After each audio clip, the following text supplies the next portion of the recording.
Good evening, good morning, good afternoon, and welcome wherever you may be. Welcome to the Living World of Darkness, New York Vampire Venue. The scene is set in the Archon's ship. In one of the rooms that has been set aside, the Ventrue, Miss Sheridan, and Jan Peterzoon have been denied access to the War Council and have been instead put into a waiting room as such. The two sit there, and we'll begin our scene.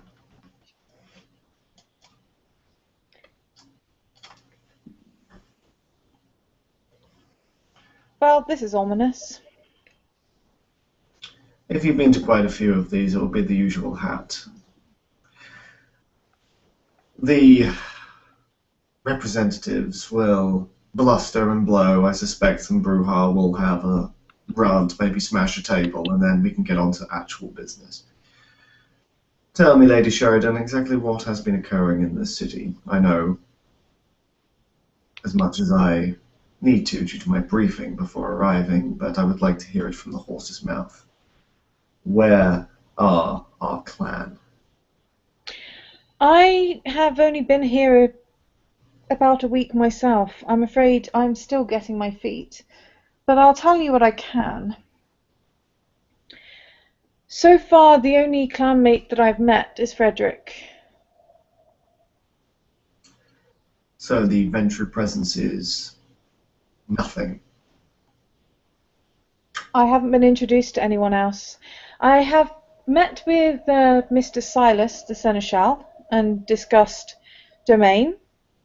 I have addressed the matter of, shall we say, squatters in the domain with the help of Abruzia, and that is pretty much my experience of the city so far. What domain do you hold, Lady Sheridan? A mansion. It used to belong to one of our clan, but I can't honestly tell you much about it. I was told that he and his child, or possibly just his child, were associated with the Sabbat, and that due to the possibility of said child looking for support or a place to stay in the mansion, I was to reclaim it for the Camarilla. I see, that will be the Mr. Dupont. Yes, I believe so. Well, let it be known that the Ventrue have reclaimed the old domain of Wall Street under my auspices. If you require feeding or shelter, head there immediately. Thank you. I shall bear that in mind.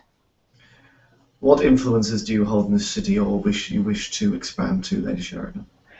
Well, I should like to expand to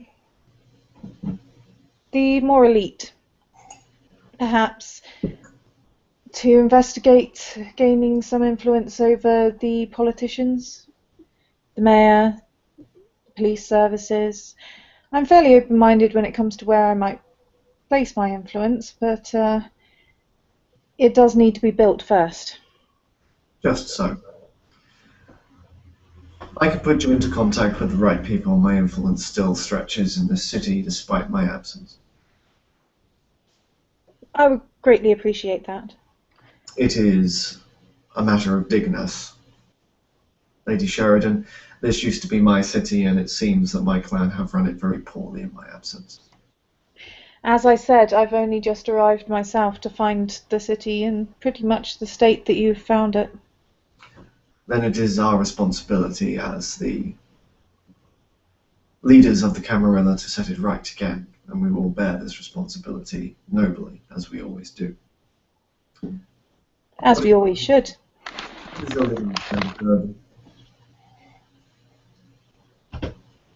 Sorry, I didn't hear that. What's your lineage, Lady Sheridan? Out of character, I'm just going to have to take a sec to look this up. I have written it down somewhere. in character, she'll be able to spout it off like anything, but out of character, it is slightly less so.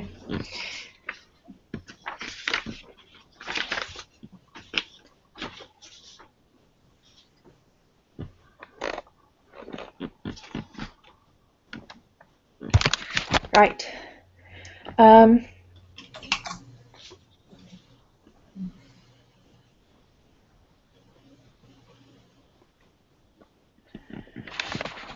Yeah, here we are. My sire was Julian Winters of New Orleans, and his sire was... Actually, you know what? Do you just want me to say that she's said it all? It will be a whole list. She's 9th gen, so there's quite a few of them. Are you from Hartstadt's line or Mithras's line? Or Alexander's line? Mithras's? I see. A relative of Lady Anne Boleyn, or Bowley, rather, of London. Just so. It is good to have a representative from that line of the Ventrue within New York. They made a substantial financial contribution to its capture in the first place. She'll smile, but she won't actually comment on that.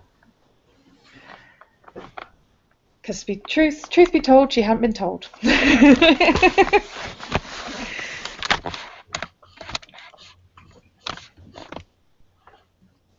Seeing as she's only a neonate and has spent most of her time down south. I hope that I do not stand on ceremony and you know exactly who I am. I take it that you're a venture of some repute. I am afraid I haven't truly been informed of the venture in the city much. As I told you, to the best of my knowledge, it was only Frederick. My apologies. Frederick is my retainer. He has been in my services for quite some time, as I have mentored him. I am Jan Peter Zun, Jard of Hartstadt. She'll nod. She recognises that name.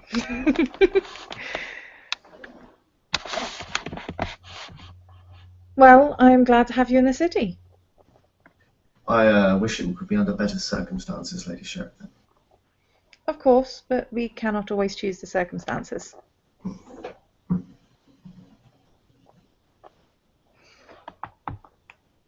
It could be worse. The city could have already fallen.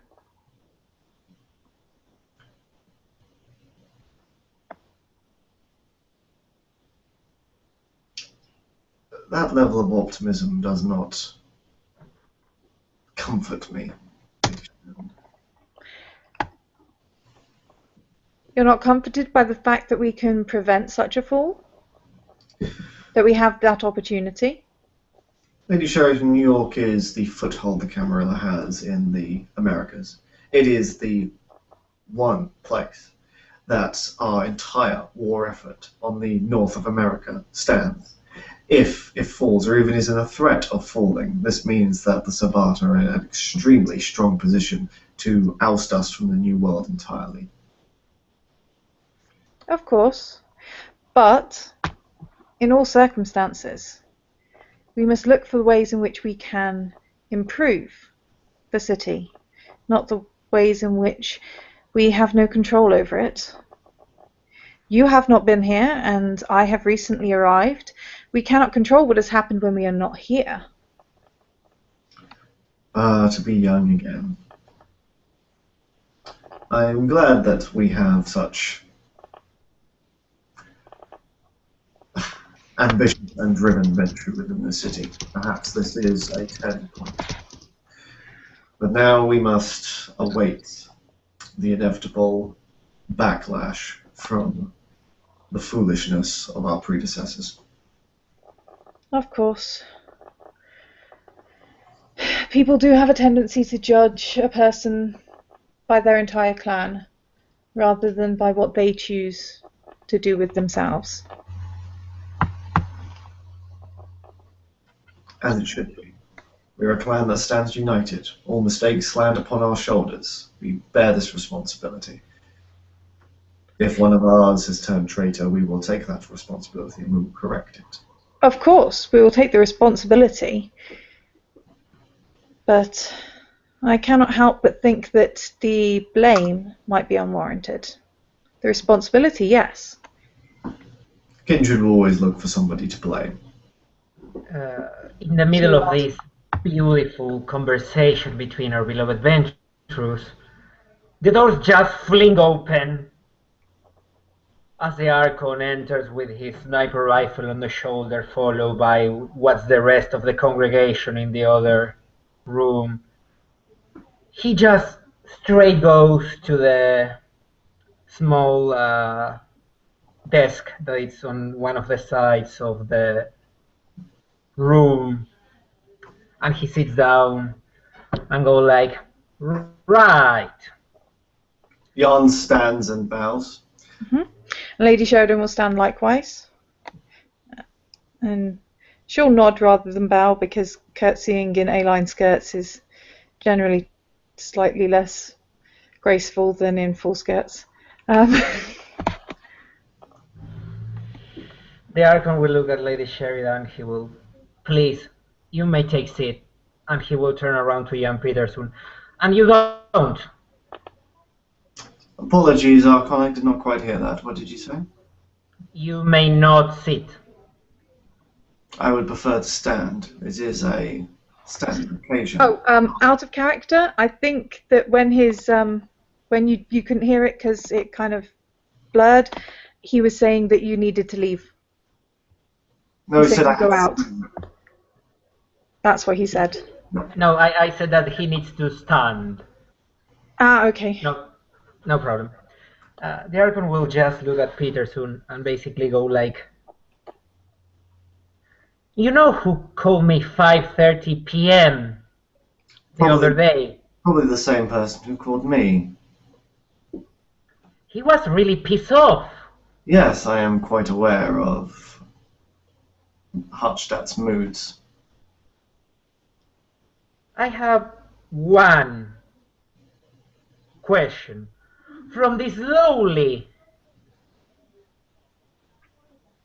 Nosferatu.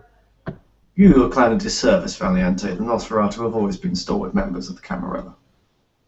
Then, Jan, if we're going by first names like in the old days, what the actual fuck? This is something I have been asking myself for the entire plane ride over. New York was stable when I left it, Valiante. Icebreaker was in charge, and it seemed that we had a forward step towards retaking the lost cities. Then I hear that Boston is under threat, that the Prince has fallen, and then New York soon afterwards. It is a domino effect, I'm afraid, and it is time for us to step up and make solutions. Yes, that's why Sila has been named Prince of this city. Excellent choice. I know, it was not mine. And he points to the rest of the commitment from the other room. It was there, the heart and soul of the Camarilla. I have one very big, very nasty problem now. One of the line of Harstad pulled this double cross on us, Mr. Peterson. Indeed, an exceedingly strange notion, especially one so trusted in the Camarilla. I wonder if it was a Sabbat plot all along. An imposter, he was put in front lines straight away, and from my own experience, raising the lad, he wasn't one to socialize much with other kindred. It would have been easy for the Sabbat to replace him. But this is conjecture. The venture will take full responsibility, seeing as this has directly impacted the city that we spent so much finances taking. Very well. That makes me a little bit less pissed off. But now, we are here to talk about war, and even I don't like you, John. You have seen your fair share of war. That is the same, Samuel. I'm quite fond of you. Yes. And you actually can see a small vein pulsating on the Archon's head. Now,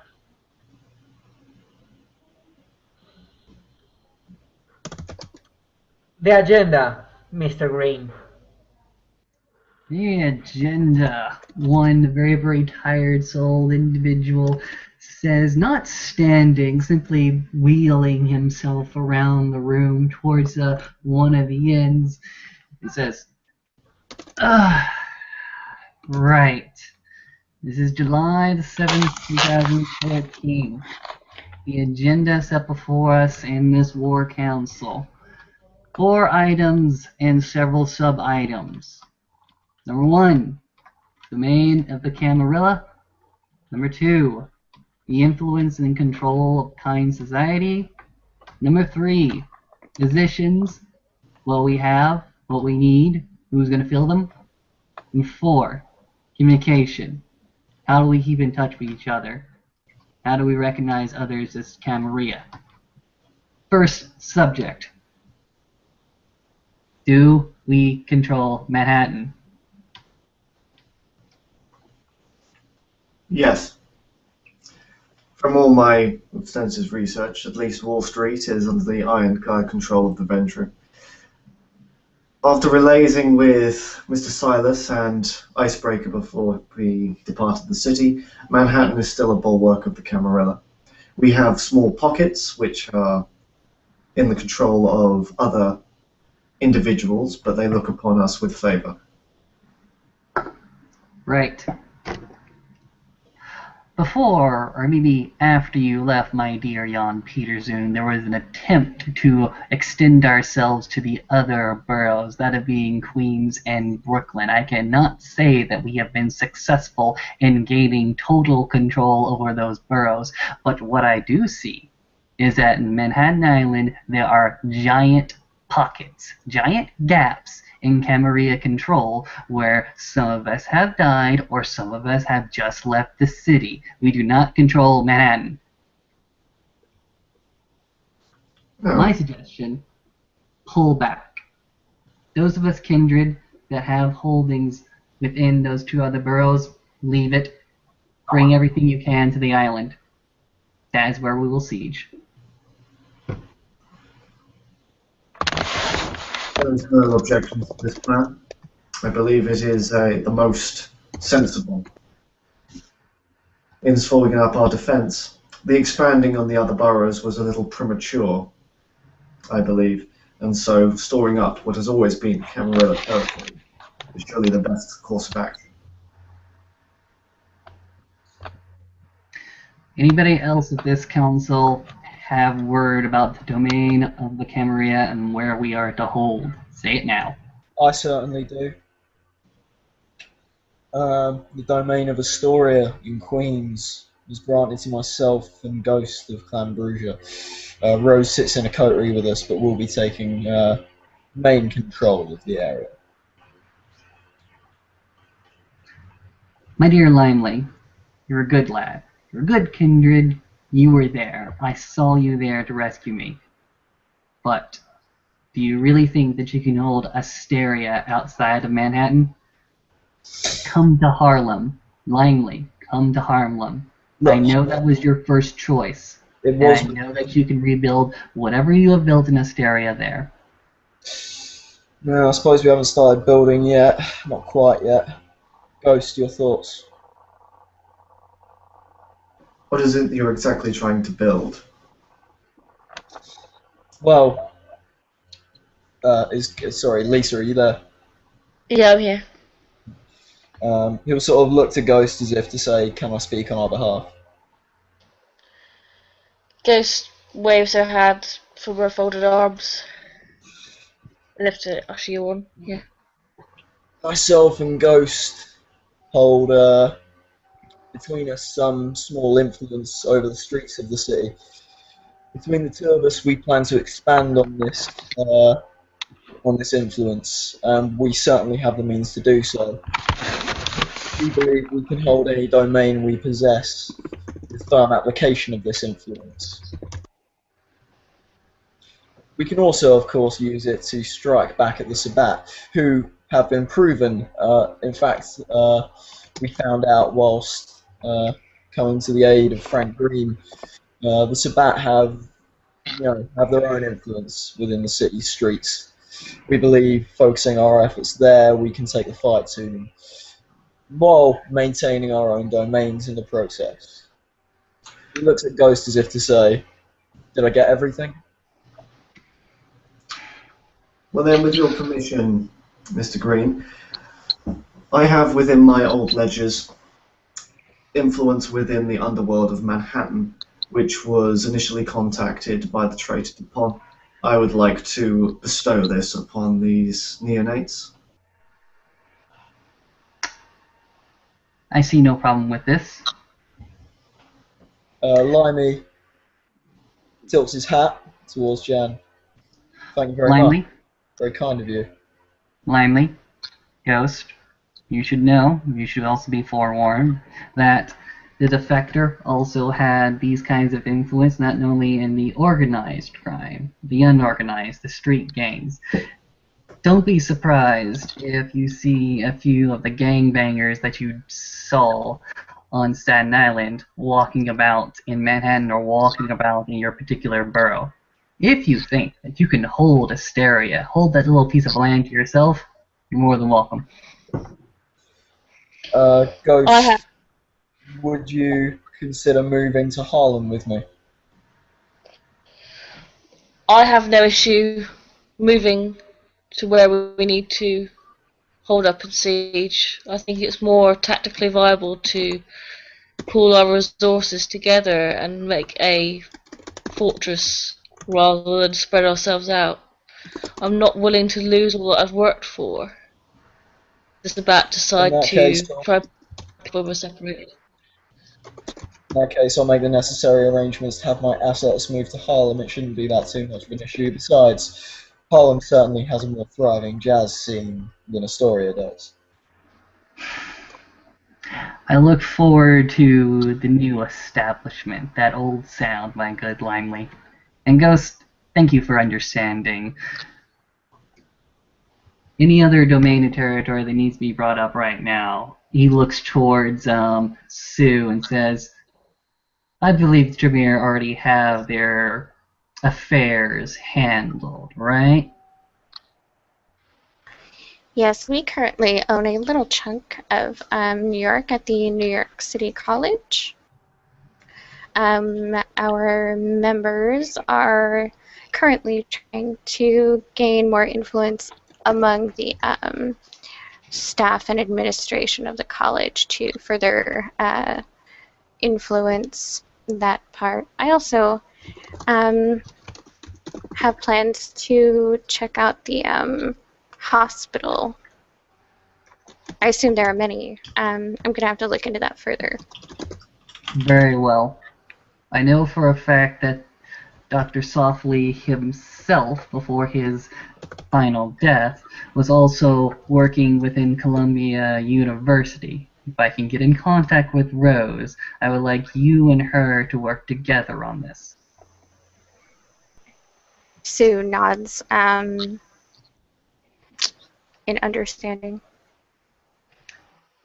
Now, Leo, what do you know about our assets in New York, the Gangrel? Well, before I left the city, we used to control Gramercy Park and Lenox Hill, and we had a little enclave formed around the apartment building that I own. But we might need to have our domain closer to home, so to speak. Easier to manage and easier to defend. Leo, I am sad to say that while we still control the territories that you mentioned, most of my effort has been outside of Manhattan proper. I have tried to gain control over the natural conservation movements, and most of that territory is well outside the island. Long Beach, Roosevelt Island, a couple of safe houses in Brooklyn are what I currently whole at the moment. Roosevelt Island being the sheriff's territory, and Long Beach being where one of our former clanmates used to stake out. We are not in a good position to spread our forces, Frank. We are not in a position to have to own that much land. We are a small clan and our numbers dwindle. I suggest leaving larger clans, stronger clans, some of our territory, even if it's for a time. If I may interject, gentlemen, what we're looking at here is we do not need to hold all of Manhattan. We just need to control the access to it. If we have our strongest coteries or members taking control of the tunnels, the ferries, and the various ways, the highways especially, of getting in and out of Manhattan, we do not need to hold every square inch of it.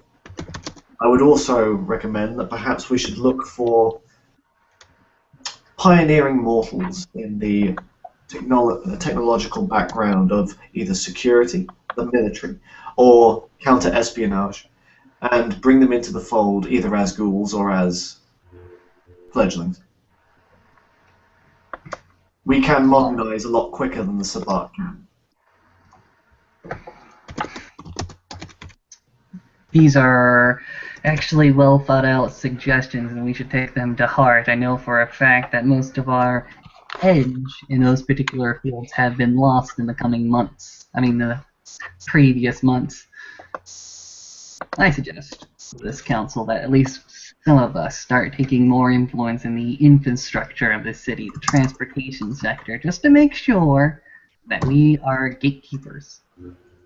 That the guys in Staten Island can't step foot on our island without knowing. Now, Leo, you're right. You're absolutely right. We are a small clan. We are claiming too much territory right now. However, I still think it prudent to keep a lot of my influences in the natural conservation movements, just so that we have some place to bounce off of after this whole thing is settled, if we can weather the storm, that at least the Gangrel have a place to go.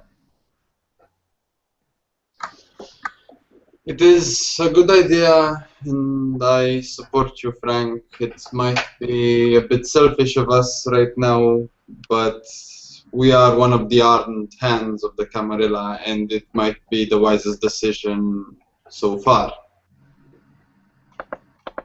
So I trust your knowledge and I trust your guts. Right. As far as everything else that was mentioned, take it. Take it, use it. A lot of that territory we're not going to use. These territories outside of Manhattan, forfeit. If you can take it, control it, hold it, congratulations, yours. But if I remember right, Frank, back when we discussed the problem of territory in the council months ago, I remember exactly that the sheriff's domain holds some strategic importance. You might want to keep the sheriff's domain to your own use. Roosevelt Island is still well within the Manhattan jurisdiction and bureau. I plan to keep it for myself and build it up. And if you'd be so kind as to let me finish, Frank, you might be able to hold that domain for its strategic importance after you name some hounds for yourself. But this is a point for a later discussion. But keep that in mind. It is definitely a point. It is definitely something that I should have considered before speaking out of turn, my dear elder. I apologize, Leonardo Bancor. But this is a topic for a later discussion. Hold to your territory, hold to the reservation. I shall hold to my apartment building. It is a good place and it is easy to defend. Will you also be taking Leonardo Studios under your sway, simply so that I do not have to keep an eye on it? I can handle my own domain myself. Not trying to belittle your efforts, Frank, but I've been around for a couple of hundred years. I can hold to my own house. Thank you, my dear Primogen. Now, on to the next topic, if we're done with territory and domain, unless I skipped anybody that needs to be said right now. Lady Sheridan will raise her hand. Go on, my dear. I was told that I would have the mansion in Two Bridges, the one that belonged to a member of our clan, prior to his death or defection. I'm afraid, as a newcomer to the city, I don't particularly know much of the details. Okay. Franklin will actually turn to Jan Peterson. What is she talking about? The previous abode of the Jonathan Dupont, which was gifted to him by his sire. It is securable and a good fallback point if needed.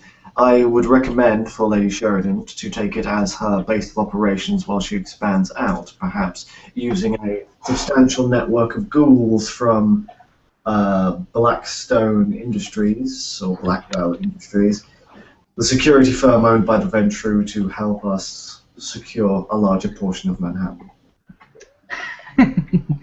Frank will actually go ahead and check a little bit. Yes, let's let Voorhees' legacy live on and help defend the city. I see no problem with granting this domain. Not that I have the power, it's just I see no reason to hold this from you, my lady. Thank you. I was told by Mr. Silas in his position as Seneschal. I just wanted to make certain that things hadn't changed. Not on my end. Go ahead, secure it, take it. It's yours. Now, I heard somebody else cough. Rick nods and steps forward a bit. The former Malkavian Primogen, Calypso, in a will before she disappeared, left much of what she belonged to myself, including her domain. All right, my good sir, could you please... I believe that you've already been introduced, but please introduce yourself again. I seem to have been late to that particular meeting. He nods with a smile. I'm Rick Grayson.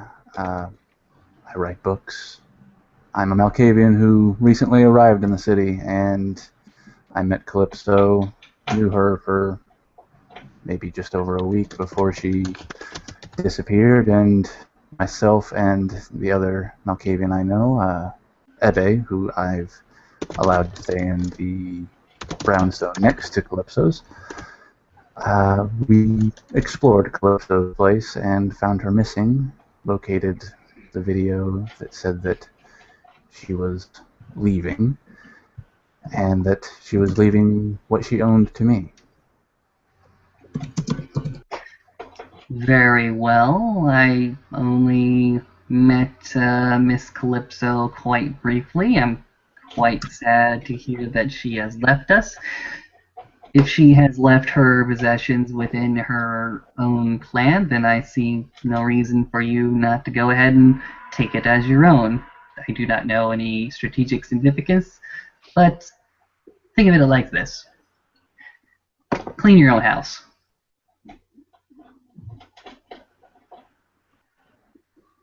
Well said.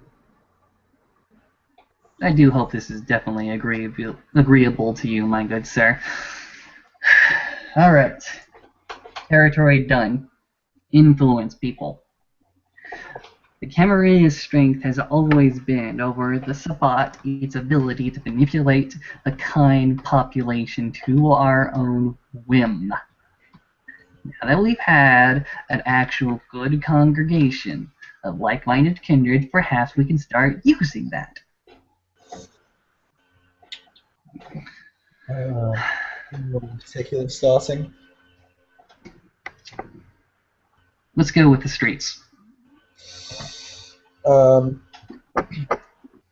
As already discussed, myself and Ghost possess some street influence, and we seek to expand it further by starting up our own gang, which will now be based in Harlem. We also already possess some degree of underworld influence, and I have limited access to the high society and transportation regions of the city. Alongside this, I have several contacts and allies who I suppose could be considered relatively powerful within their fields. Good.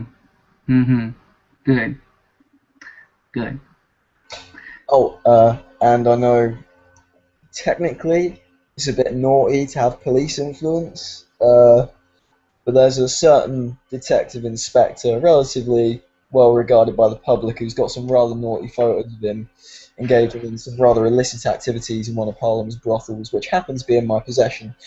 So, is that okay, or does that need to be passed to somebody else? I'm quite willing to let you get away with some police influence, as Silas says, as he appears behind Limey. Boom! You bastard! Still got it. Yarn will bow. Mr. Silas, my dear Prince, would you like to take up the head of this meeting? We are currently talking about the influences that we should control or have. Excellent, excellent. It's good to see that you guys made that good headway, and everyone's getting along, and I don't see any body parts at the front door, so there haven't been any issues. You want body parts at the door, my prince? No, no, not like the old meetings. Okay. If the Brujah wish influence in the police force, Prince Silas, the Ventru still have a substantial influence within this. I do not mind helping him along in this variety. Excellent, Peter Zune. Yes, please help him along and make sure, well, between the Ventru and a bit of few Brujahs, you can cover a bit more ground and not have any little loose bits falling between the nets. The Ventru's main focus within the police force, as you know, is within internal affairs and with the upper echelons. Having someone being able to focus on the street level of police enforcement will give us a tighter control over mankind. Excellent, and that will also work nicely in conjunction where he's already focused his current influences, and the two of them can work nicely together. Much obliged, Mr. Peter Zoom. You won't regret the decision, I assure you. I hope you will not disappoint me. Oh, I don't intend to. Excellent. Anybody else on the list to talk about where you would like to extend your web? The Ventru currently hold influence within the finance, the police, as I mentioned, a small amount in the media, and the bureaucracy of the city, mainly due to Wall Street.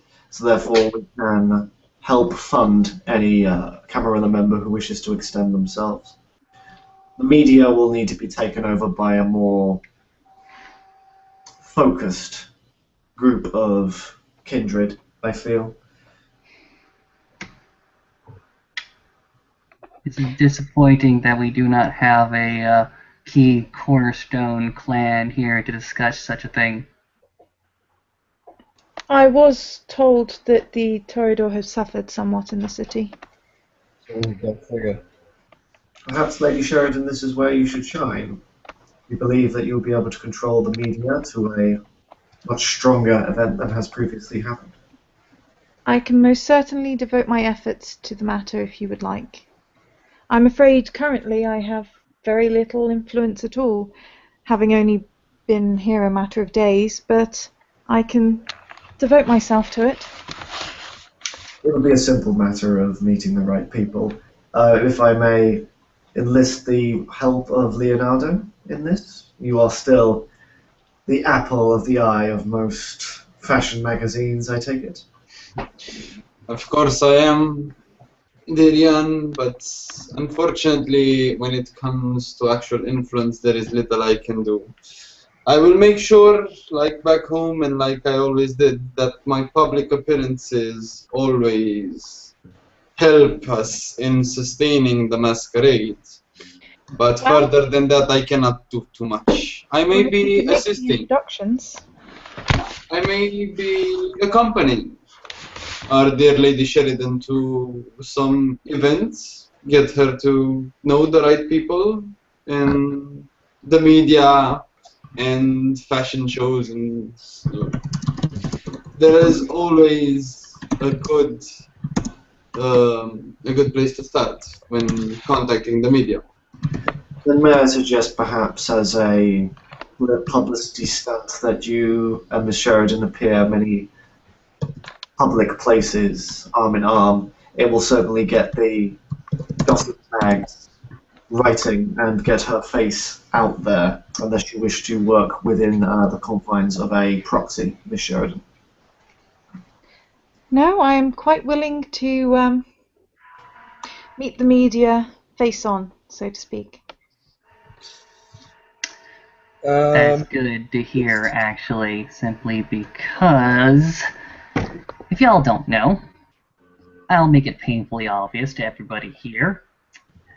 The masquerade is paper thin at the moment, with incursions from Sabbat assholes burning down cars in the streets and shooting at each other. We need to be able to recover any breaches there may be as quickly as possible. These kind of influences will help us. I cannot stress that enough. Mr. Green, I hate to interrupt. Could I momentarily return to the previous point with Lady Sheridan's domain over the media?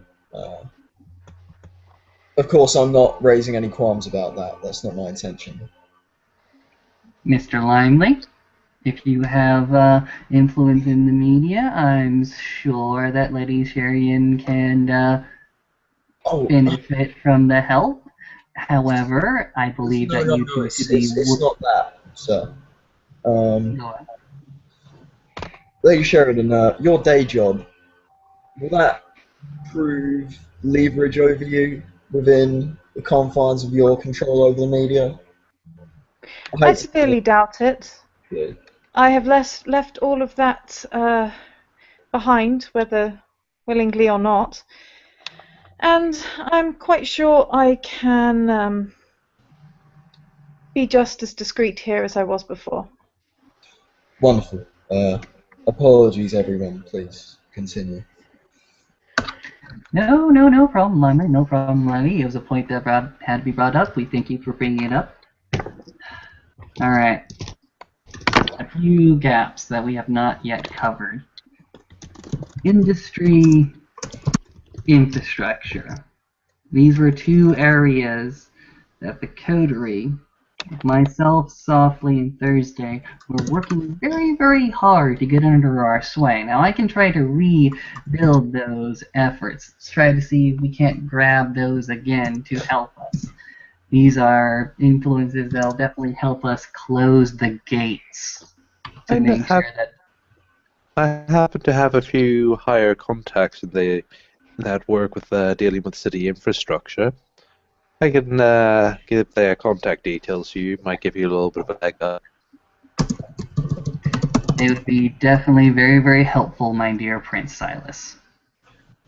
May I ask what areas Clan Tremere are currently focusing on? You mentioned Thursday.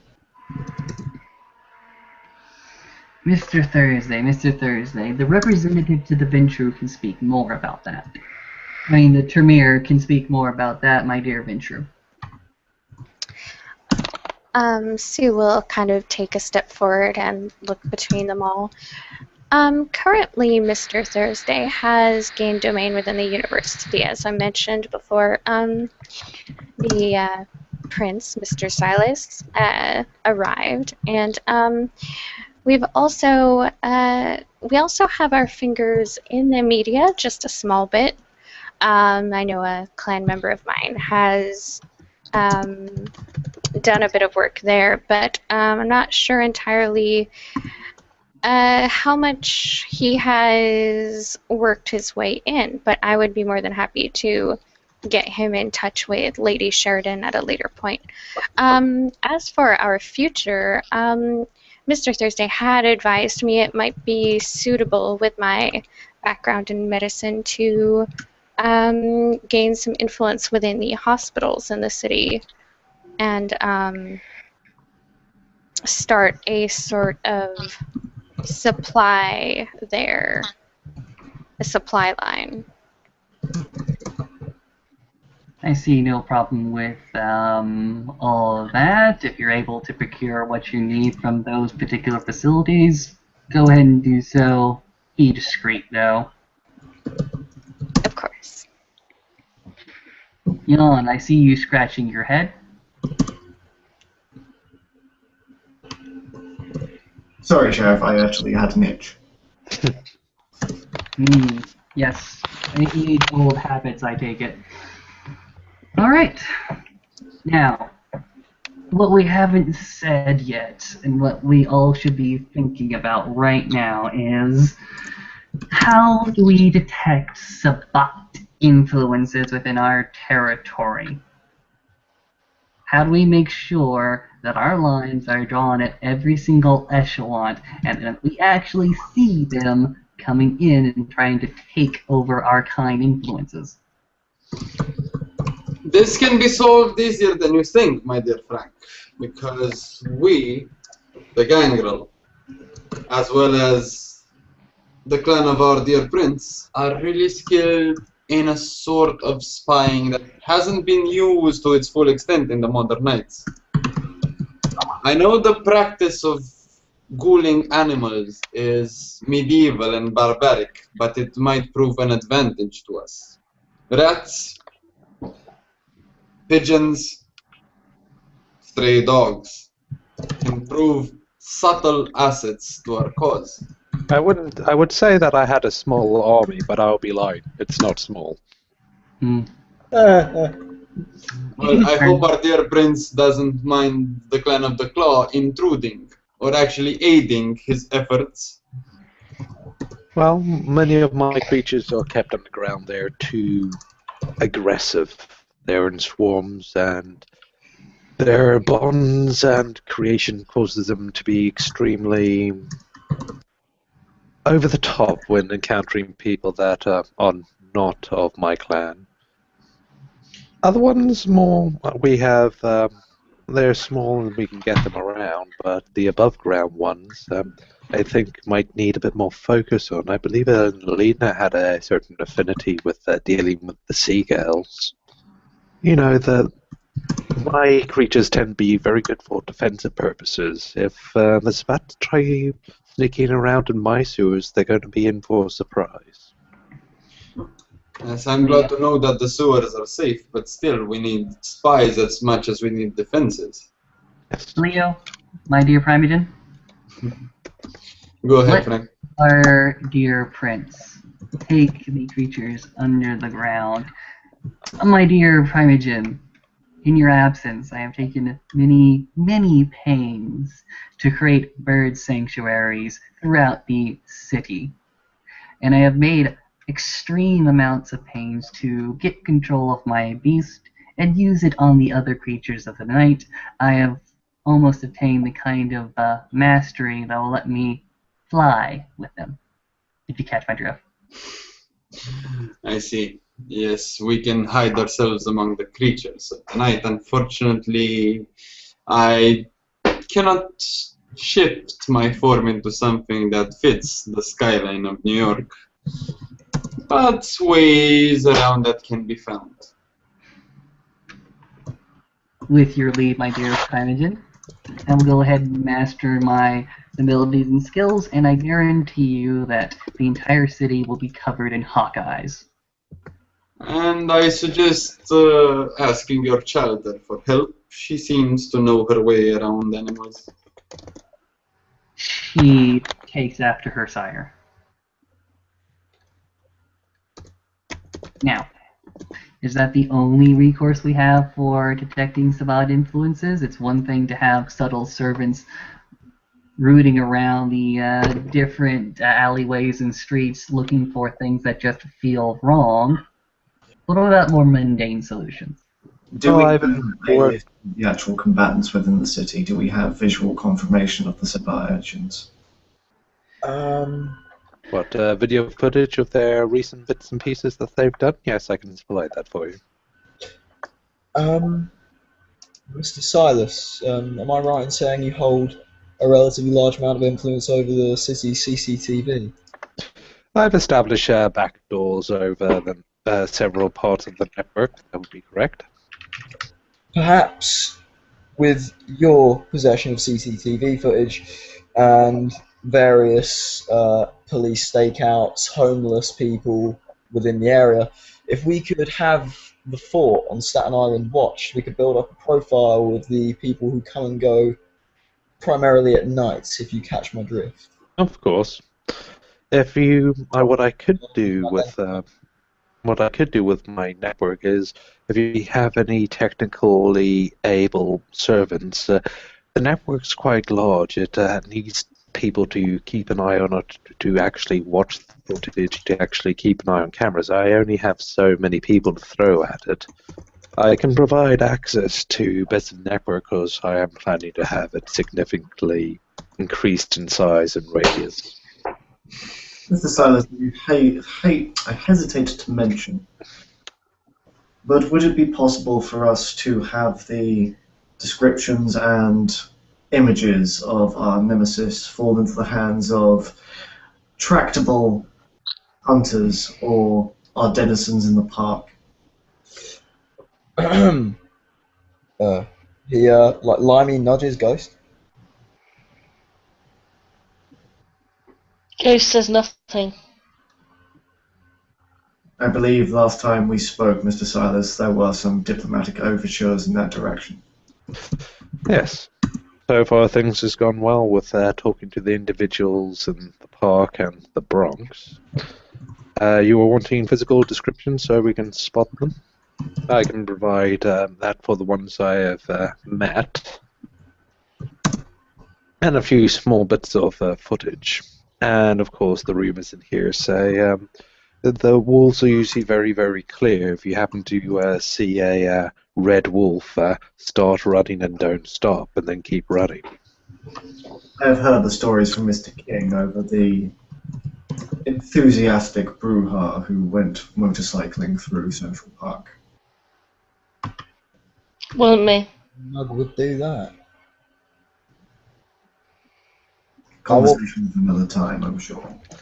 But yes, I'm sorry. Go ahead. I was going to say, speaking of third-party help, what kind of presence do independents have in the city? Because we might consider that the Sabbat's attack on the Masquerade could be just as dangerous to them as it is to us. Mr. Peterson, I believe you mentioned certain independents to me before. Indeed. In the initial conquering of New York, we allied ourselves with the substantial presence of the Giovanni and the Setites, with help from small anarch forces. It will be a simple matter to reopen those lines of negotiation. We have kept our end of the bargain in the Camarilla. They would be loath to change sides. I'm sure the Sabbat have not forgotten the fact they sided with us during the initial conquering. As long as we have something to offer them, they will join us.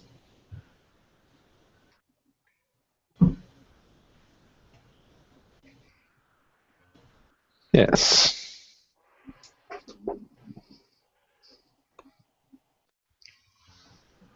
Now for other bits of the mundane security that we kind of got distracted about. Do you happen to have servants or those bonded to you that you can trust to do a little bit of the physical heavy load of endless hours of watching required? Unfortunately not. My staff has always been rather small. I'm sure we can acquire some. Yes, we should make that a bit on. Well, everyone should potentially start acquiring a network of useful mortals and bind it to them. Some completely out of the loop that are just favorable to your ideas and suggestions. I do have a fan base I could make suggestions to. Good, good. And while we're on that, one of the areas we didn't cover too much was, well, street levels are all good and all, but there is a rather large underground criminal element to the city as well. I have some contacts and some influence there, but it's rather large, and there are quite a few special interest groups, whether we're talking Mexican cartels or mafiosos. They're all over the place, if you know where to look. It tends to be my area of expertise. Excellent.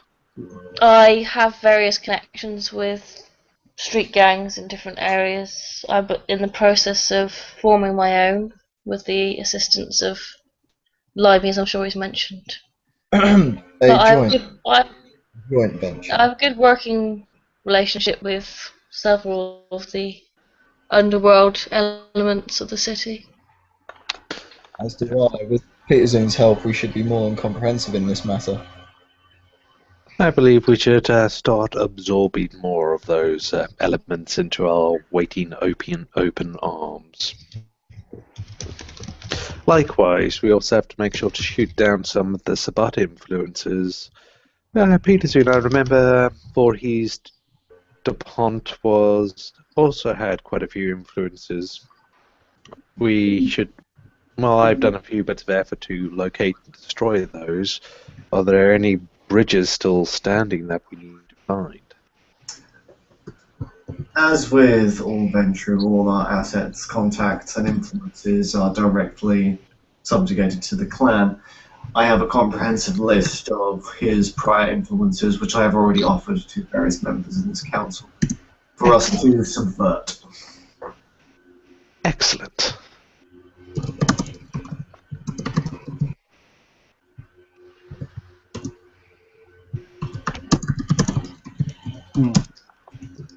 Alright then.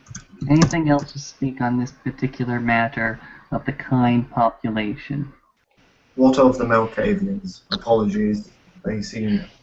I knew Calypso very briefly. She was a fond colleague of mine, and it saddens me that she is gone, but I know very little of what she used to hold within the city. All I know that she's left is the 2 brownstones that are next door to each other, that one she used to live in and one she allowed myself to stay in when she was still around.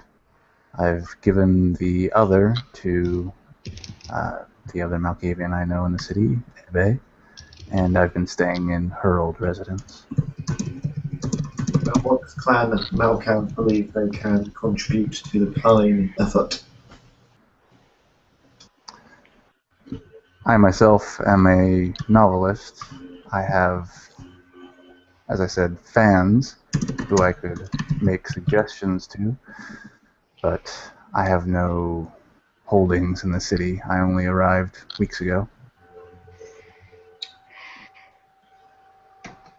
Well, if Clan Malkav need any particular assistance, the Venture will provide. Rick smiles and says, "Thank you for that."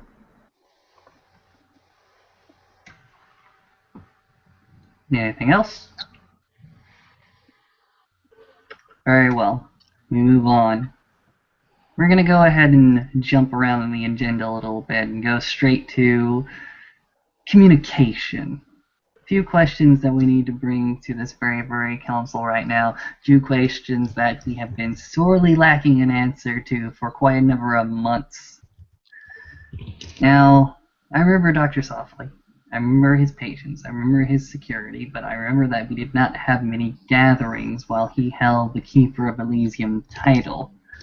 So, begs the question, how do we go keeping in contact with each other, and how do we recognize ourselves as a Camarilla and recognize the Sabbat as what they are?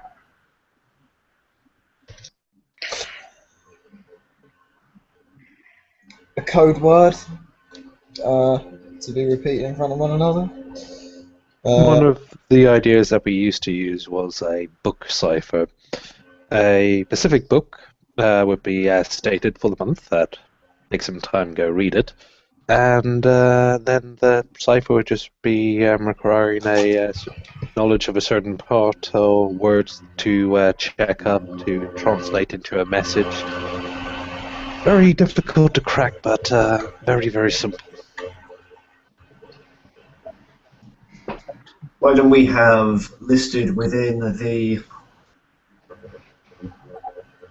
newspapers of New York in the obituary section a code in which claims the next Elysium.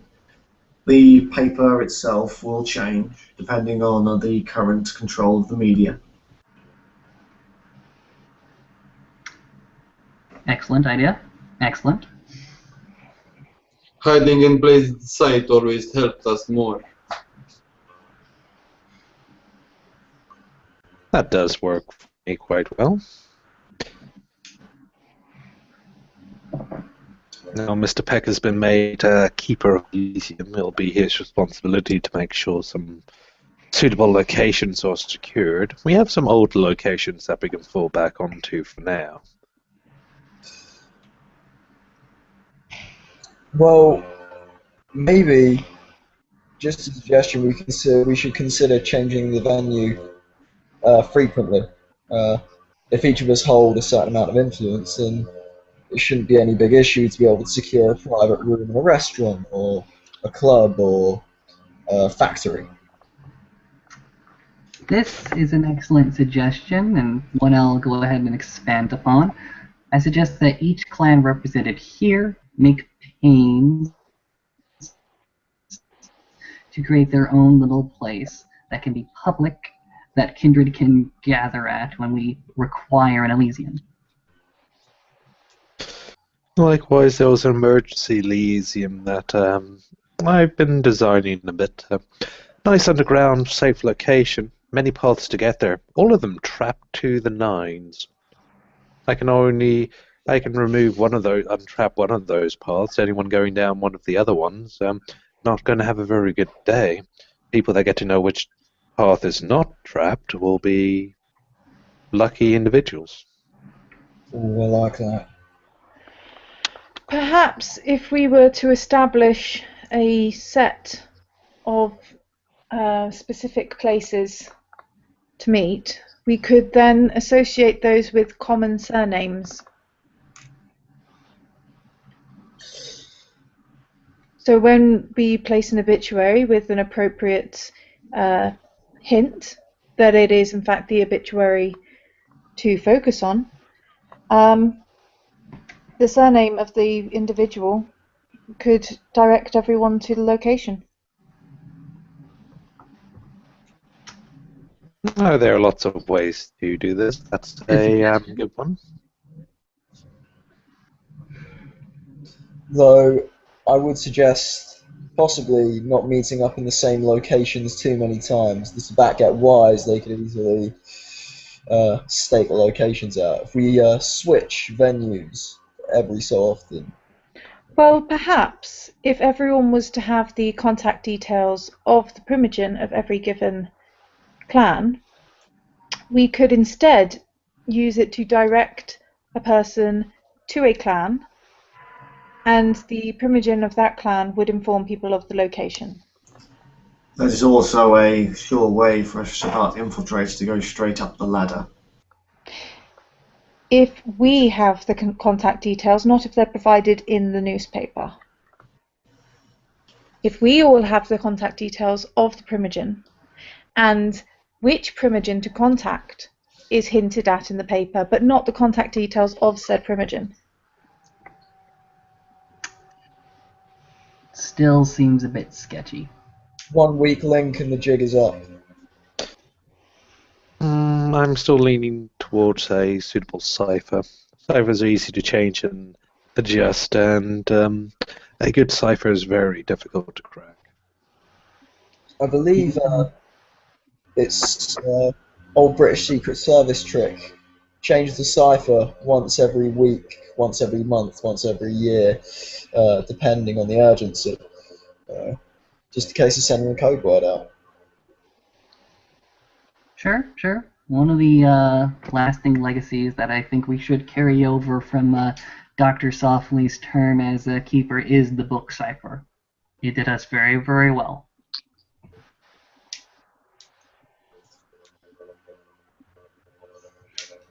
Excellent. So more meetings, more Elysiums. Maybe the odd party here and there. Mm-hmm. Something to, as Limey put it, to liven the spirits, to bring a sense of camaraderie, to actually bring us together and remind us why in the world we're Camarilla. Exactly. If I could bring up one more time, the Tremere have extended an invitation to the other clans. I assume it would be very helpful for these various Elysiums. Wording. Any wordings that need to happen, let us know. Yes, I have a few ideas that we could put some very good use to some warding, and I believe the Tremere also have techniques for turning wards that they've created on and off. Yes. I can definitely talk to my clanmates about that. Mr. Thursday is definitely the guy to talk to about very specific details. But yes. Miss Crane, I think we should go ahead and extend the invitation to anybody that is trying to secure a meeting place to go to the pillar of the Camarilla, that is the Clan Tremere, in order to get extra mystical protection. I have my own contact with Mr. Thursday, and I'm sorely remiss that I do not call upon him more often. Yes, a few of us are new to this city, and I think we're still getting our feet here, learning what everybody's needs are. We tend to take our time. These things are very delicate. Magic in general is very delicate.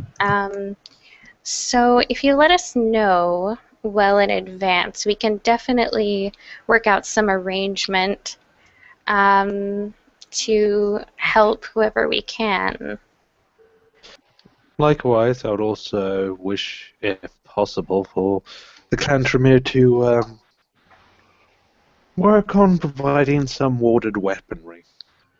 They're a personal favorite of mine. Ooh, is that a thing? Oh yeah, by all means. Go pull out my knife, put it on there.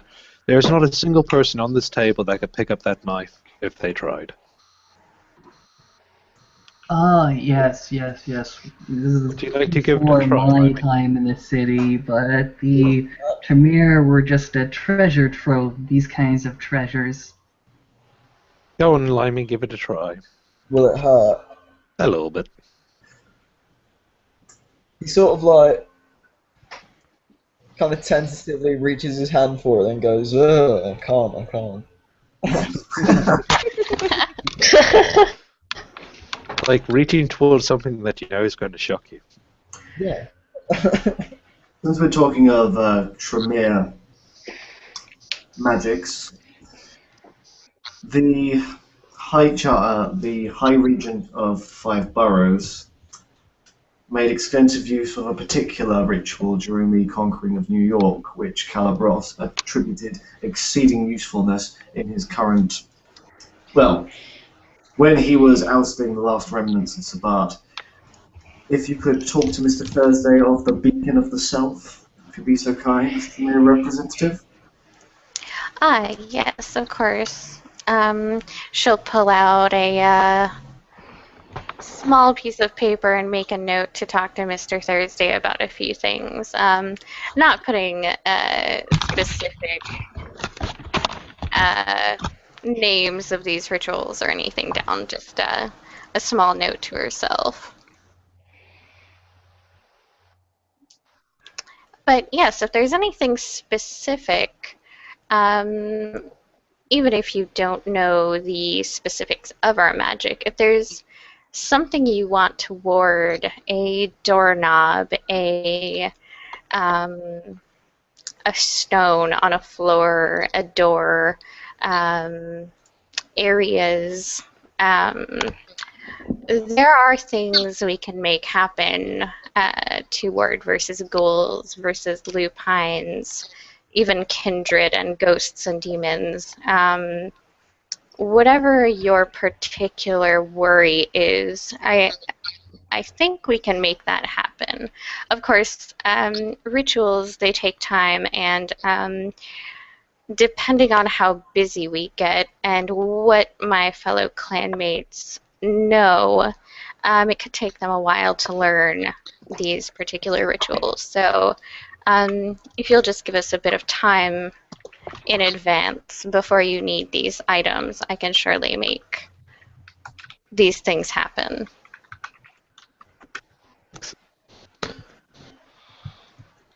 I've always been a person who held great faith in superior preparation.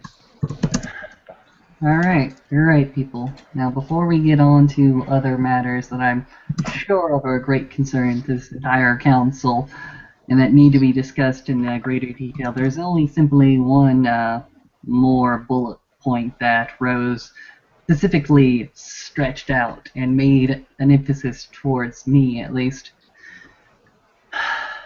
Mr. Silas, my prince, Leonardo, my Primogen, Jan Peterzoon, respected elder of the Ventru, also Primogen, I assume. There are gaps in our hierarchy. There are positions that still yet need to be filled within the Cambria in order to make sure that this city still runs. I myself recognize that as the sheriff that I still need to appoint some hounds to work under me, but you will excuse me if I'm going to go ahead and take an extra special precaution, seeing as my last hounds died and betrayed me. No, on that one, I believe Ghost made a specific request for me to point her in your direction about that type of deal. Ghost, I'm pointing you in his direction about that kind of deal. Ghost opens her arms and just sort of gives a sort of, well, here I am, sort of shrug. Me, will speak later. You're on my list. I can guarantee you, Mr. Zoom, she's as straight as an arrow and strong as the bow that fired it. You can count on her. Mm-hmm. Lyman, you're also on my list. Oh. I'm sorry, I'm still in him on the list for the Harpy list.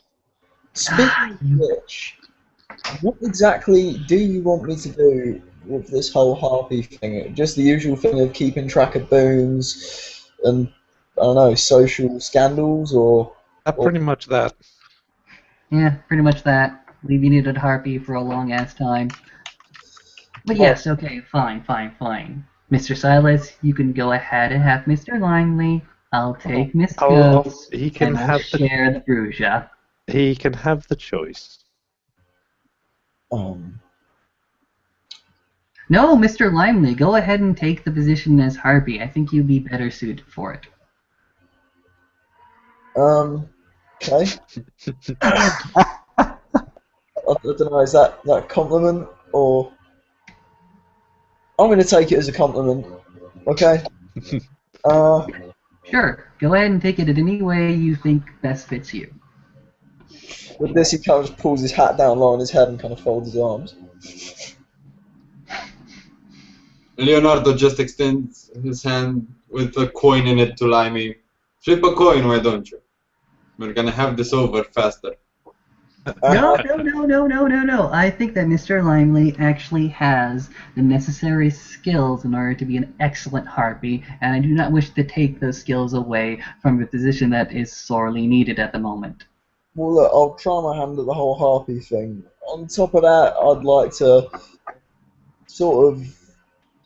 I mean, harpies, don't generally take a role in sort of establishing social dynamics, but everyone could use a little bit more support on that front. So I suppose I'll give it a go. Try and keep communications open between the different factions. Know what I'm saying?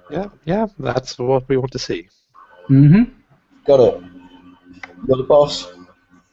Our previous harpy seemed to lack the necessary drive in order to keep us all together. Hey, I'll do my very best. Thank you. My pleasure.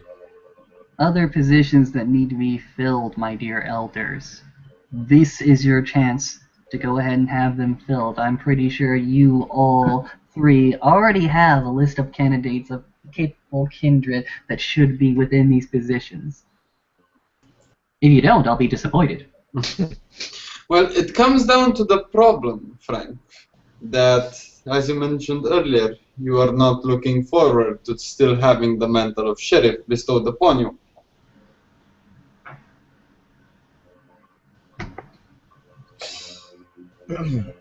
But I still hold it. Yes, but an unwilling sheriff is something that would not aid us in our time of need. On the contrary, Leonardo, I think an unwilling sheriff is the best sheriff, for it shows that he has a modicum of responsibility and honor in doing something he does not wish to, but will do it anyway.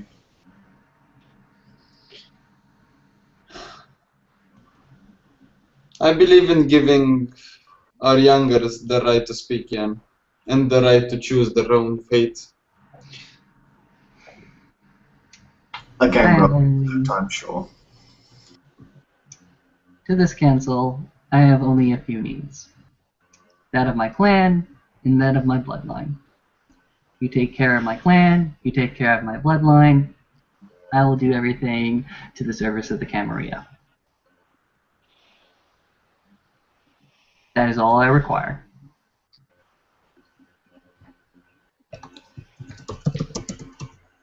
Yes, we have indeed neglected, unfortunately, our dear sheriff. And he is, after all, one of our war heroes.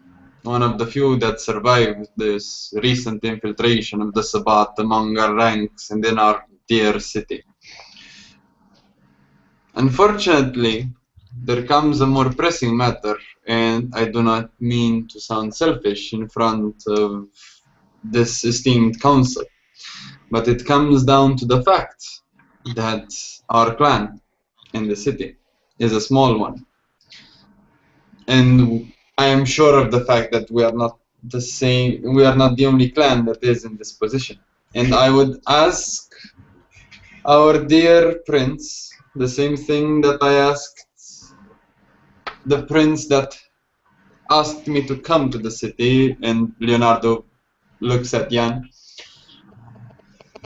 for the right that every clan, regardless of number, has the right to a primogen, a representative, however you want to call him. I am old-fashioned, I keep to the old titles. It grants stability and structure, and it makes easier for our messages to get passed down the stairs, so to say. Is it up to Mr. Silas to decide? I'm quite happy for clans to provide suitable representatives, even if they have only a small number. By all means, there aren't exactly many Nosferatu in this city yet. I've been holding on to my Lord Primogen seat for an exceedingly long period of time, even when the only Nosferatu in the city was myself. You see, it's not a matter of clan numbers, it's just a matter of having a suitable candidate that wants to be in it. I temporarily suspended the Primogen seat for the corridor while they were going to sort out their internal issues, and once they have a candidate to bring forth, I will reinstate that seat. Well, I do hope that my actions and my recent absence for a couple of months has not in any way endangered my position on this council. I'm quite happy for you to continue on as Primogen of the Gangrel, and I also am a firm believer that people of their clan will have a bigger say on who's the Primogen than the current prince. It's not the prince to choose his councils, the council to choose the prince, so to speak. It is also the fact that I'm not just going to go and pick and choose some yes men that are going to agree to everything that I want to do. I need a mixture of individuals that are brave enough to disagree with me, or brave enough to stand up for their clan interest, or willing to put themselves out there. And as long as there is a suitable person to go for it, I'm quite happy for them to stand and represent and take the seat. But there's not a suitable person. If, like, for example, the only Nosferatu in the city was the mercenary kind that just wanted to earn a bit of cash and crack some heads together, he wouldn't be suitable to sit on a Primogen council.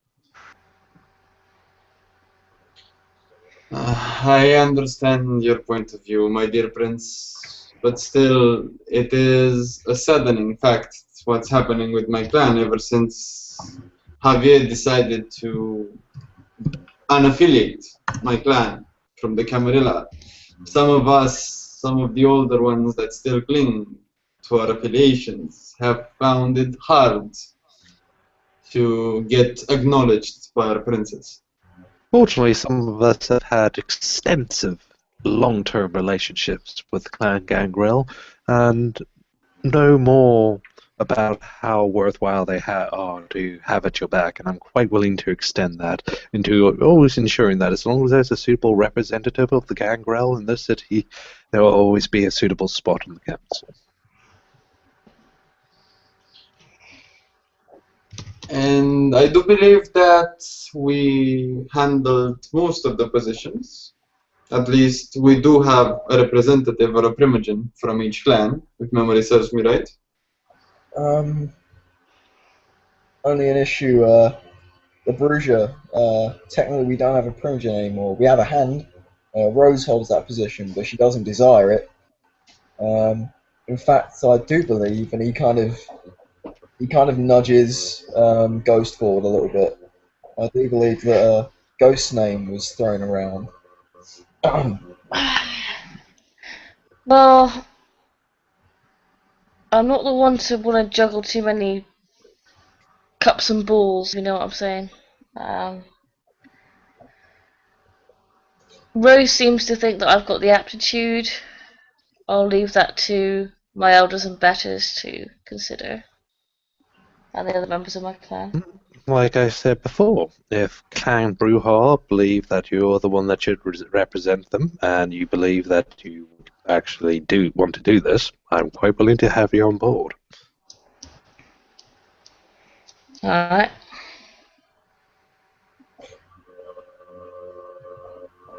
So you're gonna have a Primogen of the clan of Philosopher Kings be a hound as well. You do realize, my dear prince, and I mean no insult here, that you're basically painting a bullseye on a neonate's back. I know, but it's not like we haven't had people with multiple titles floating around. I believe I'm on 3 at the moment. Yeah. It's so very, very hard to I don't people kindred these days. As we get greater numbers, we can spread things out. But until we have those greater numbers, we still need to have certain things covered. Ghost, believe me. Like I say, I don't particularly have any aims to be Primogen. I don't think I'm old enough, or she looks at Limey quite as socially competent as my other clan members, but I do have experience and a slightly calmer temperament than most Bruja you might expect, even that you expect of my appearance. And of course, should you ever need any sort of support, then you know you can always count on me, Ghost.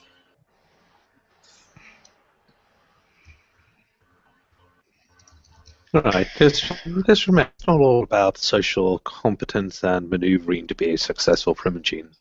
It's the will to get things done that's important.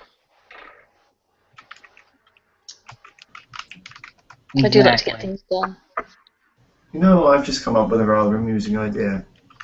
Why don't we leak to the Sabbat that we have elected a new, I don't know, warden, perhaps, and give away the information to one of the prominent mages or werewolves. That will certainly spark a conflict they cannot hope to finish. I'm terribly sorry. Would you repeat that plan? You kind of lost me a little bit, Buff.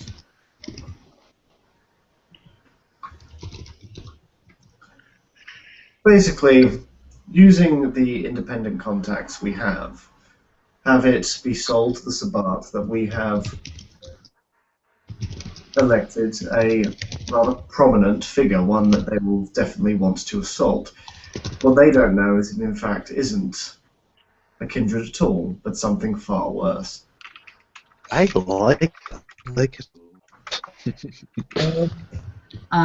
Okay. So, Mr. Peterson, if I get the plan completely correct, we take the profile, but just the profile of one of the people in the park or one of the people in the university, those who are significantly powerful at arts we do not understand. And we go ahead and bleed that profile to the Sabbat as somebody of very, very high importance, just so that when a pack of shovelheads kick open the door of a lupine, they are well surprised. It was merely amusing. It might not, in fact, work. It's just the idea tickles me something. This might be a good opportunity to say that if we do need anything leaked to the Sabbat, I wasn't entirely forthcoming earlier. The gentleman I ran into on the street, I believe the way the conversation was going, was trying to sway me around to the Sabbat's way of thinking. He gave me his phone number. Ooh, can I have that, please? He actually mentioned you by name, Mr. Silas, and said that it was virtually, he said it was a fruitless task to try and hack his phone, and I wouldn't want to upset any kind of relationship you think you have by alerting him to the idea that our prince is trying to hack his phone. There are lots of ways to hack a phone, I'm afraid. People always think the obvious ways. Well, I mean, okay. Well, there was mention, the conversation turned to communication between our two sides, and apparently, emissaries, well, the word was thrown around. Apparently, should we need to contact each other, myself and this particular individual should meet. Mr. Lyman, do you know the name of this individual? He was the gentleman, and he kind of gulps, and he kind of goes a little bit quiet at the memory. He was the individual we found at the fort. That's not his name.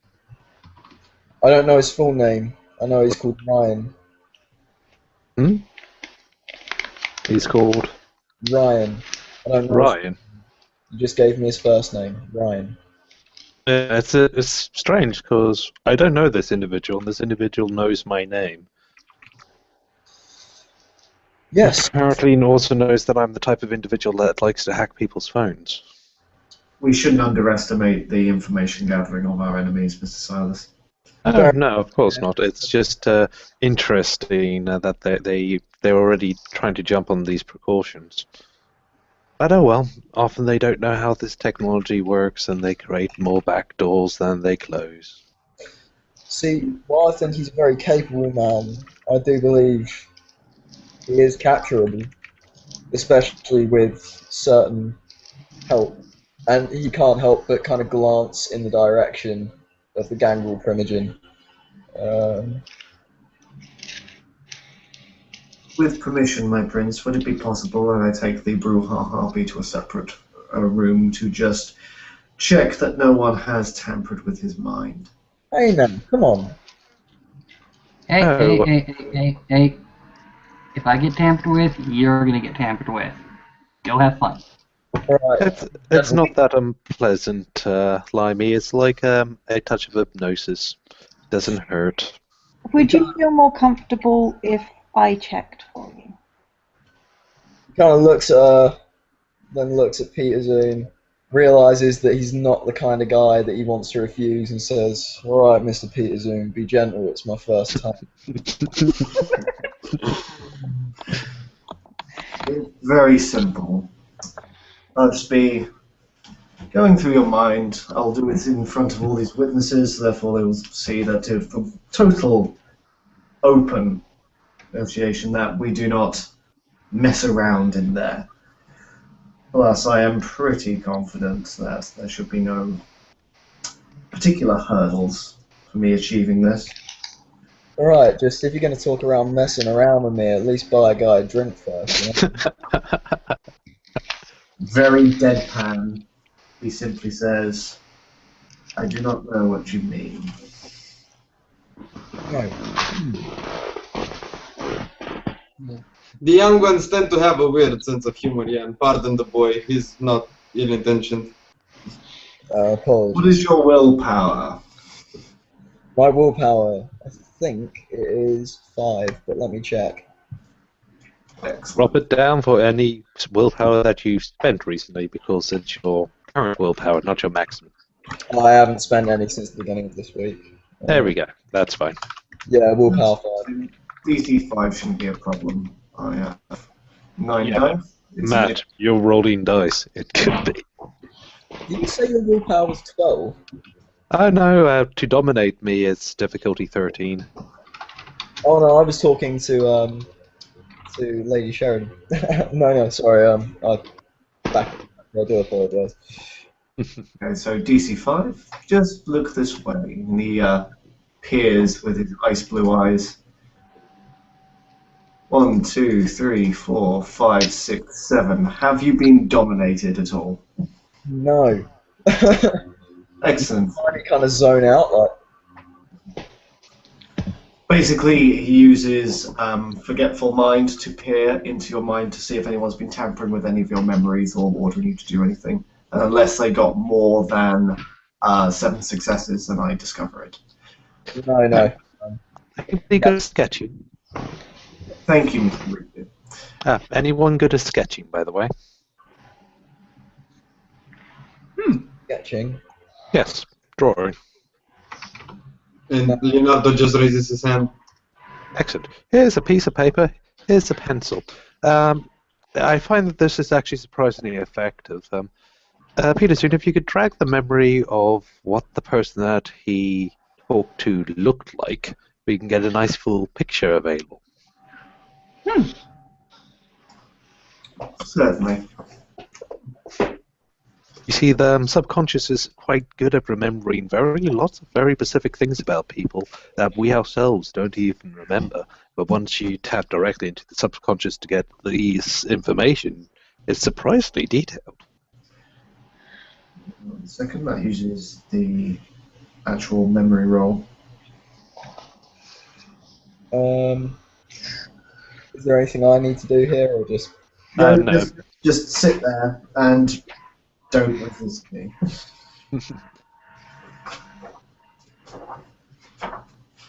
Usually I would ask for one to try and resist my presence to weaken down your barriers, but luckily you are an open book to me. Okay.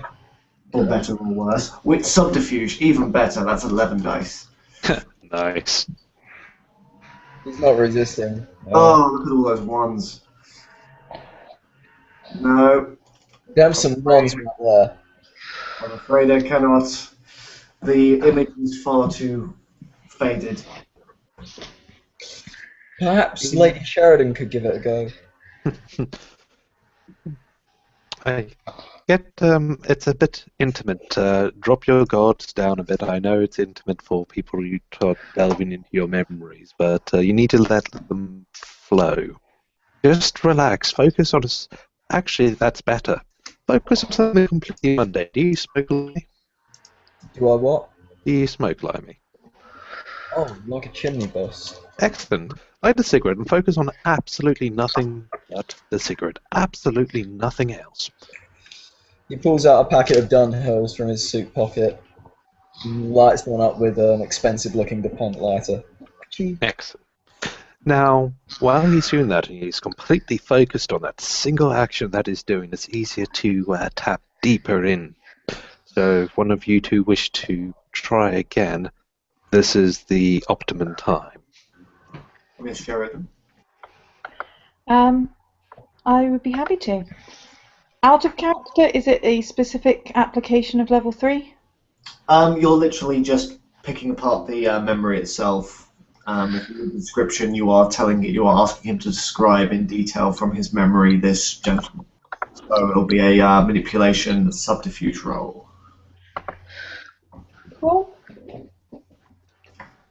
Just a sec. Good luck.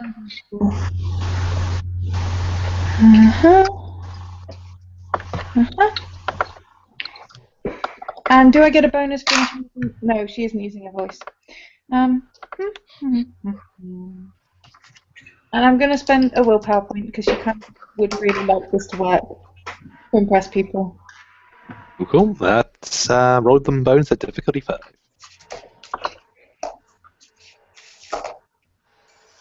I think she wins. 1, 2, 3, 4, 5. Yes, that is pretty much everything. Yep. And then there's the willpower. Yeah. 6 successes. Yeah, that's everything. You can get into his childhood memories if you wanted to. Yeah. And Back has a proud smile on his face. excellent. Leonardo, as he's smoking on his cigarette, completely focused on his cigarette, he just starts talking and starts completely describing in detail this individual. He doesn't even realize he's talking. As far as he's concerned, he's smoking a cigarette. Okay. What am I rolling here to draw this guy's portrait? I don't know what art is, or expression, or... It can either be expression or performance, depending on your speciality and performance, but it's usually done on expression. Expression in what? Dexterity. Give me a second. He had a shaved head, quite a good-looking chap, very defined cheekbones, and quite a wide jawline, not too wide, quite aquiline. Little And mouth, DC would be? thumb, When we say DC 4, because of the amount of successes Lady Sheridan got. Does that sound fair? Yep. 2, Spend in 3, willpower. 4, 5, 6, 7 successes. I think we could probably give it to the police and they could put it through their system. Leonardo, just using celerity, starts drawing really fast, moving the pencil on a piece of paper really, really fast. Be like, okay, so he's like that. Okay, is this the guy we're looking for?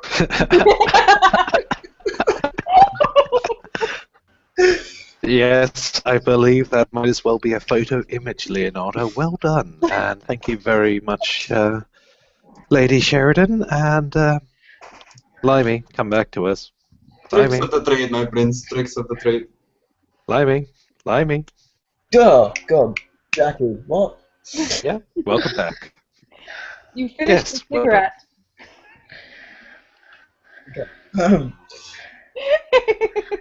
Yes, we got the information we required, Limey. This will do quite nicely. In fact, I'll make sure pull out my phone and take a picture of the picture, so I've got a copy of the picture. Yeah. It's a very informative cigarette. Doesn't find the greatest wisdom comes from the burning end of a cigarette, but hey, maybe I just spent too much time in smoky bars in the 60s. But yes, I would suggest this technique to be used if any of us run into any more of them. It gets very detailed descriptions. very detailed pictures. Makes them much easier to find, makes them a little bit difficult to hide. Now, we know the Sabbat often have tricks and ways to change someone's face, but if you change someone's face, you find that person is losing access to much of their old work, as suddenly his friends don't recognize him, his allies and contacts have no idea who he is. So even Yes, if but they there are other ways of hiding your identity, my dear prince. I know, I'm quite familiar. But it's a useful, quick and easy technique to make things a little bit trickier for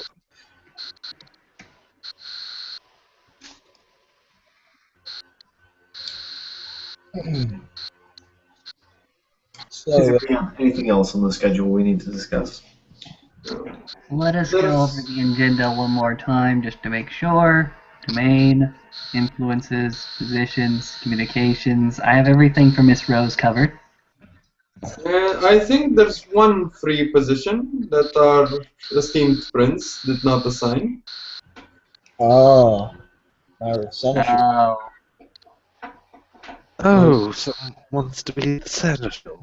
Ah, that's an interesting one to start throw out, and I've got so many good candidates for it, I'm afraid. I'm quite lost here too. Now, Peter Zune, I know you don't want it, but might you give me some advice? Pichum seems much more relieved when Mr. Silas says he knows he doesn't want it. Well, there are many candidates who I believe would fit the description, Mr. Silas.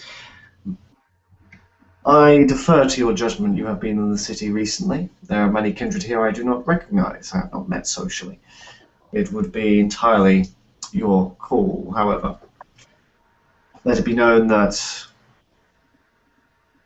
whoever you do pick will have quite large shoes to fill, seeing as the previous seneschal was so effective at his job. Might I suggest, my dear prince, one of our younger ones? We elders tend to be a bit distant from the realities of the modern knights. If I were to make a suggestion, actually? Mm-hmm.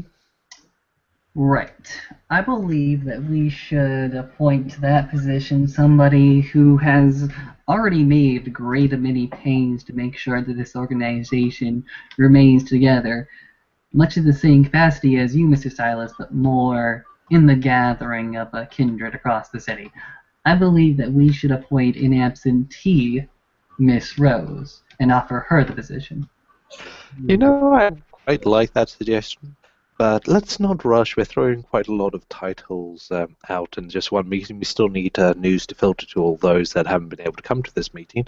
So, shall we try to have everyone talk and people come up with suggestions, advertise a little bit of reasons for people to talk, who should be the next seneschal, bargains to be made and all of that. It gets a little bit of life within all the Camarilla kindred, and next week I shall elect one from the suggested candidates that all the other clans have put. Not to mention the fact that you might want your clans to have people throwing their names in the hat for the position of Harpy. Except the Bruja, of course, because and Leo just gets up from his chair and puts his hands on Blimey's shoulders. The Bruja have a more than competent Harpy on their hands. Stop it, you will make my undead cheeks blush. Right, gentlemen, I'm going to go and grab myself a cigarette outside and relax a little bit. Somehow I think that if we tell Rose that she's going to be the seneschal without actually informing her of the options and other things available, I think she might either explode or start running. So I'm going to go relax. I would like to just suggest a candidate for the Scourge. There is a young venturer that has made his way into the city by the name of Frederick. I believe most adequate in serving your needs. I'm familiar with Frederick, actually. I think that might just be right up his alley. Yes, yes. I think that might be absolutely perfect. I'll be right back, gentlemen. Please don't stop on account of me popping outside for a few minutes.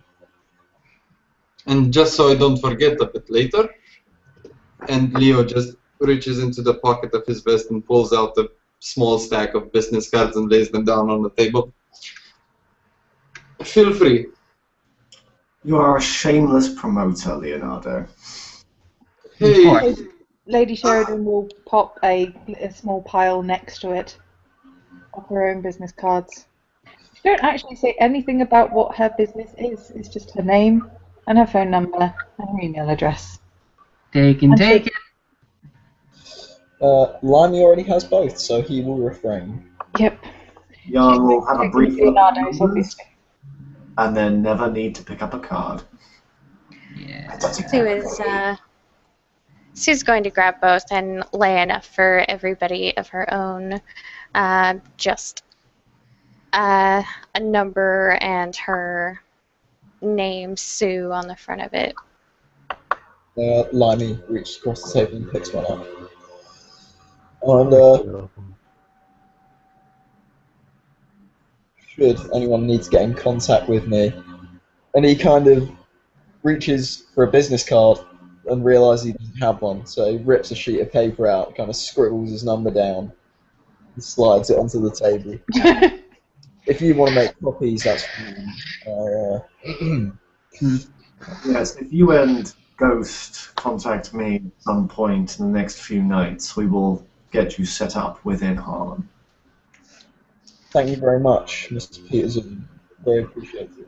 which reminds me about the more mundane affair, Jan. You have a suit to pick up from my studio. At your earliest convenience, of course. Well, it's about bloody time. I ordered that like 3 months ago. What the hell have you been making it with? Spider-Man? Excuse me, I was back home having to fight Loop.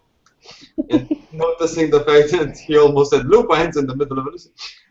Enemies of our society. Yeah. Right. Yeah, when I bought that next day delivery, I assumed I would get the next day delivery. Don't look at me. Excuse me for being more inclined to keep my head where it is than actually finishing your suit. And you know that for my very best customers, I only supply the very best. And sometimes the very best takes longer. Jan can't help but smile at the old banter between the old friends. Limey kind of leans across the table. Do you do Italian tailoring? I'm talking like 3-button ticket pocket, tailored in at the back, short, unfreezer jacket. And the moment Limey says Italian tailoring, Leo just bursts into laughter. What do you think? Wait, is he an eye-tie? I thought, oh man, that's ridiculous. Well, look, some people prefer to go for the American brands. Listen, it's just a, you know, kind of fold his arms. Everyone knows the Italians make the best suits, but some Yanks like to have a wide-cut suit, right? It's just a question. Of course, I can find something to the liking of the Harpy of the Bruja. And I think the word of our dear Mr. Peterson is more than enough to assure the fact that I tend to provide my customers with the very best and the very latest. Oh, you're diamond. Unless they upset you, of course. I remember a particular Toreador in Paris who was very peachy keen to get the latest Leonardo wear and was laughed out of Elysium. Hey, he wanted it done in 20 minutes. I'm a man, not a machine. I know I have talents that allow me to work fast, but the moment that you wish for a suit, the next day after you mock me in Open Elysium in front of 3 princes, I believe, you're gonna get a crappy suit. I just want to know how, first, you realized he was allergic to silver, and secondly, how did you weave it into the suit? That's incredible. I have Well, I'm done. sure all the Sabbat are going to be quaking in their boots about our fashion choices. A Hey. powered suit should never be underestimated, my dear Ghost. Not to mention the fact that you can hide a lot of things in a well-tailored suit. Armor can be hidden. Pockets that hold guns or knives can be hidden. And they can be hidden with taste. So they say a man should always be dressed to impress whenever he leaves his house. One never knows when he should run into an old enemy or a new flame. Yeah, but unfortunately some of our dear and esteemed colleagues don't dress to impress, they dress to depress. Oh, fucking hell. Certainly have a way with words. Ghost looks frustrated by this benign conversation, as if we should really be talking about fashion instead of caving in heads. But I suppose Miss Ghost does have a point. As much as the levity is a welcome change, have we thought of a countermeasure against the Sabbat? Have we anywhere to attack? We know where they live. We know I found a particular gang crest on the ghouls we killed in the rescue of Frank Green. The crest is a sugar skull with a cock's foot on it. I believe this is our first point of attack. If not, we could, well, if we were feeling particularly eager, I don't think we'd have any problems having their base of operations raided. My thoughts exactly. If we can pinpoint the location via Mr. Silas's instance business network, we can certainly make sure that SWAT or sanitation or even, hell, an exterminator can burst in. Hell, a fire department has full right to completely douse and destroy a building for new maintenance, exposing them to the sunlight, and Well, we actually know their location. In fact, I confirmed it with the gentleman I met the other night. The entirety of the Sabbat pack are holed up in the fort in Staten Island. this is quite a relevant piece of information, Mr. Rigby. I'm surprised you haven't mentioned it earlier. I assumed everybody knew, sir. Most others seem to. Our greatest asset is and will always remain, my dear Jan, the fact that unlike the Sabbat, we see humans as more than cattle and blood bags with feet. We have our goals, we have our influences, we have our friends, and we have our employees. They are great assets. We do not need to fight open war because we've all seen, and Leo looks at Frank, what open war leads to. It leads to unwanted casualties of our friends and brothers. Our numbers dwindle in the city. Your efforts, though admirable, for taking back the city, should not be in vain. Let us make sure that the legacy of Jan Peterson is not short-lived. Who said anything about any of us risking our necks? Why don't we just send in our mortal agents on a daylight raid? My thoughts, Sounds fun to me. Zuna. Daylight operations. For some strange reason, this isn't all that distasteful for me. See, I share that sentiment. Open warfare was never really my bag. You don't fight open wars with bambling, raging buffoons, because they have madness on their side. And Leo looks at the representative of Clan Malkavian. The wrong kind of madness on their side, the madness of lies from the ones that wish stability among our kinds destroyed. We have our brains, we have our heads, we have our talents, and we have the wisdom of the ages on our side. Not to mention the wisdom of youth as well. So, Which influence should we concentrate on the fort? The obvious choice is the police force.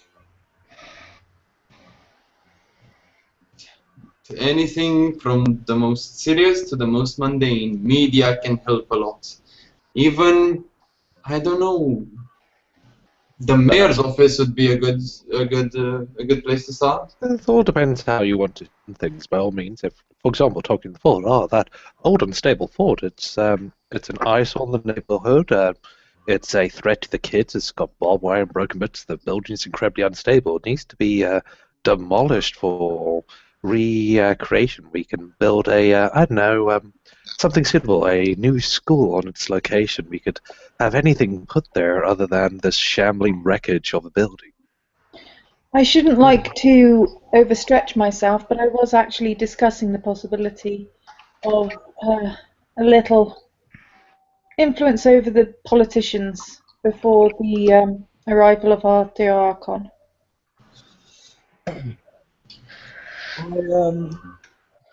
Not to make a subtle suggestion. When we have everything in place, there is quite openly a gang holed up in this fort. To the public eye, that's what it looks like. Possibly a police raid to clear out the gang, during the day, of course. And then this, of course, would be to facilitate a swift demolishment of the fort. However, it might have to happen over the next couple of nights. We wouldn't want to give this about time to rally and form a new haven. Well then, I suggest we should act post-haste. Mr. Silas, I believe if we can create a team of our particular retainers, we can have them work hand in hand with the local police force to completely demolish this place. Maybe if we use Mr. Peck as a scouting force to see if any of the kindred are still there, but if not, we'll certainly cast a blow on the Sabbat. This is something that should be done quickly. Excellent. Well, depends, Mr. Peasy, do you intend to transfer the influence before or after this daring raid? Influence takes time to cultivate, Mr. Rigby. As I'm sure you're aware, I can certainly give you the right people to talk to and the right way to lead on certain officers, but it takes time. This daylight raid should happen swiftly before they move locations. In that case, I'll talk to my man on the force, if everybody else would care to do the same with their contact. I will roll my manipulation and influence police. 1 second, let me just make a phone call. My manipulation has a specialty. 1, 2, 3, 4, 5, 6, 7, 8, 7 successes. Okay, nice. It is under your jurisdiction, Mr. Silas. I'll let you be in charge of this operation, but the whole of the Metropolitan Police is behind you. I think we can all look forward to that. Well, blimey. Will it be necessary, out of character, will it be necessary for me to roll my contacts and use my own police contact, or is it... More the merrier. The more the merrier, indeed. In that case, 1, 2, manipulation and contacts, yeah? To get the good information for our squad.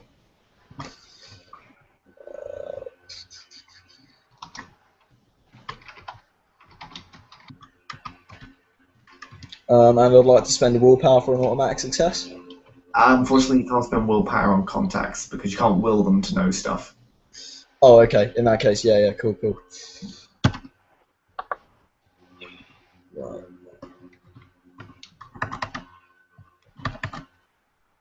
In that case, only 2 successes, but there we go.